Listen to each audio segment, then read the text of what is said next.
Good morning, everybody. This is Richard talking again about protest and activism. The first video, the sound was very poor quality, so we'll have another crack at it. Hope you can hear me better this time. Protest and activism are pointless, unfortunately.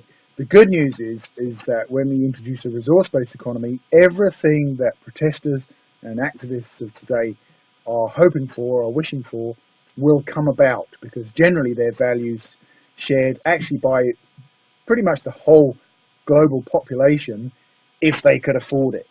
And with a resource-based economy, everyone will be able to afford everything they need. And the reason protest and activism are so pointless today is because the point of view of an activist is coming from one of concern, of long-term worry, of usually some distant, separated concern. And so, of course, the protester, the activist is very worried about it, but it probably doesn't directly, physically affect their personal safety today.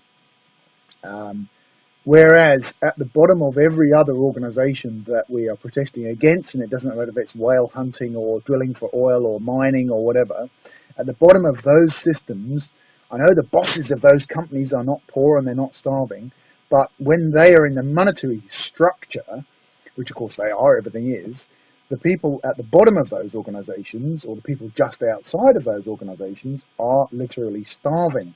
They are worried for the future of their children. They may be under mental or physical persecution. They're in true danger, and they see getting a job as a way out of that, which of course is the only way out of it at this current time. So they have a very different motivation to that of the activist, of the protester.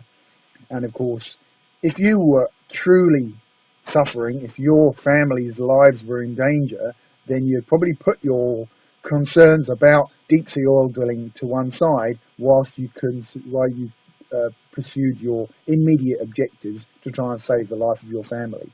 And that's what we're up against now with protest in the modern, mature monetary environment.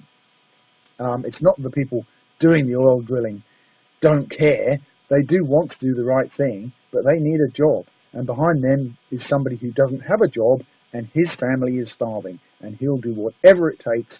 He is desperate, truly desperate. He is frightened. And of course, fear is the greatest motivator of all.